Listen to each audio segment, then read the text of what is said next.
my review on the Zygor in-game leveling guide. Basically, you can see here that the big window here is the Zygor 1 through 70 Horde leveling guide. I didn't choose the Alliance guide for personal reasons, but you know, it's two different things. So basically, it's really cool here because everything is in-game. What this means for you is that you don't have to alt-tab out of it or change any settings in the game.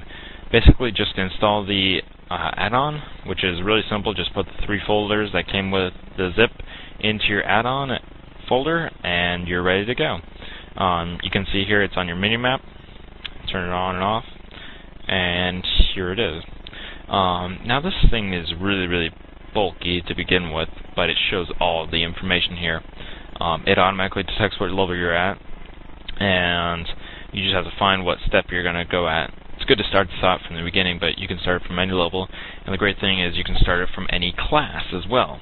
This isn't a class-specific like Jonas Horde, to where you have to use a hunter for most things or you're going to have a difficult time. No, this is made so that any class can make it through the guide simply. It's really cool because one of the things that it shows here is what current level you should be at based on which step you're at. It also does an auto progression, so like you can see my tune here is level 10. This tune was started out without the guide, but I'm using the guide now on him. I already have a couple of level 70s through this guide, the original PDF version. But as you can see here, if I go back to this step, it automatically progresses to the next step because it recognizes that I've already completed the grind to level 3. Grind, that's a word that will probably turn off some of you people, but the great thing about this guide is that it minimizes any grinding. I think the most that I've ever had to grind was about a half a level, and that was just because of the circumstances. Normally that's not a normal thing. The other cool thing is here's a minimized window, so it's much smaller, and I've turned down the opacity of it so that it fits nicely right here. So I can keep track of everything. It keeps track of your quest, what quest you're on, so you can see exactly where you are. It gives you all the detailed information, and you can move forward in steps, you can move backwards in steps, and the cool thing here is that it actually puts a little arrow in your mini window of where you need to go. See, I'm supposed to go to Brave Windfeather for this step. I've already completed that quest, but basically it'll give you a waypoint right here, it'll give you on your mini-map, and it'll give you on your main map right here, as you can see. And it doesn't give you a whole bunch of dots like the original one did. It gives you one dot that moves. Now it's over here at the Battle Wars. Now it's over here, Bright of Strength. It also gives you detailed information on what exactly you're supposed to be doing. Kill quoll boards around this area to get 12 of them. It keeps track of how many you've gotten so far so that as soon as the quest is done, it moves on to the next one.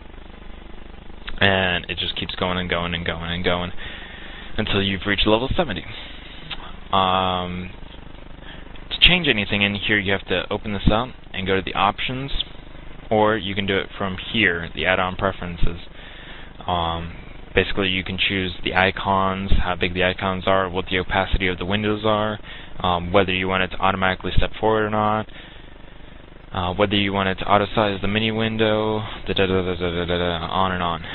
Now, what I found really cool was you can keep these options open and just hover over this window, and then go, oh, okay, I want to change this, and then hover over it, and it turns transparent, which is really nifty. Not that useful when you're talking about options, but it's a really cool thing that might come in handy later for some other add-on users. The other really cool thing is it actually brings up on your minimap a dot, as you can see right here. Check out my minimap. There's a dot, there's a dot. That's where I'm supposed to be going for that step. And as you can see, it provides the waypoint, a new waypoint every time. So let's go back one, see at 44 yards. It gives you the information on what the quest is, and then how close you are to it.